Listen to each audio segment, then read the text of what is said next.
while I'm here, I honestly wonder if people ever even think about or take the time to reflect upon the fact that, like, wow, people that have gone through tremendous amounts of trauma, how the hell are they supposed to continue through, or how is they supposed to be, like, living life?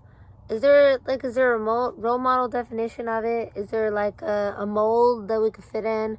Is there some sort of, like, syllabus that I could, like, follow as a study guide? I'm not quite sure, because that's what it feels like a lot of people have, like, assumed over the years of this being a very real issue.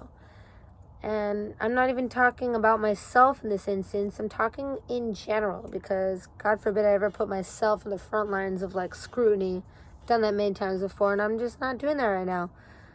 Not that I don't want to. I mean, that's great, but we don't need to go there. I think that a lot of the world in its current circumstances speak for itself. And I think it's really fucked up in the way in which we've been living and allowing and just, like, being bystanders of. Like, we're not only just have been being bystanders of, but by being major, the mass population of consumerism for them to get rich, to defeat us. It's like, in a sense, we are obviously part of the problem. We always have been.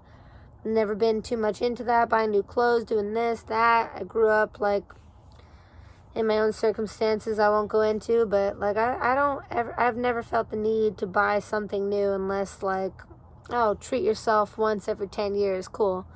But, like, I don't need that shit, and you don't need that shit either, but sometimes we fall victim to these patterns of behavior that they are trying to program within our blood that they haven't touched yet, but they're going to with this vaccine. So that's what makes it even scarier, because this isn't just like a spiritual war at this point. They're actually, like, it gets physical when they do that. It gets physical when they get away with that. They're not just getting away with murder. They're not just getting away with, like, mutilating our fucking DNA and morphing it into something, like, synthetic for them to play with as, like, a human guinea pig experiment. I mean, we've already done that in the past, and they've been paying repercussions for it ever since. And they're still getting away with more crimes against humanity, and they still haven't even fully taken accountability for the crimes against humanity they did hundreds of years ago, centuries ago. Slavery, we're still experiencing that to this day. Modern day slavery is like imprisonment. The fact that we're abusing the labor laws when it comes to imprisoned people, it's a huge factor. But we won't get into that either, because that's not what this is about.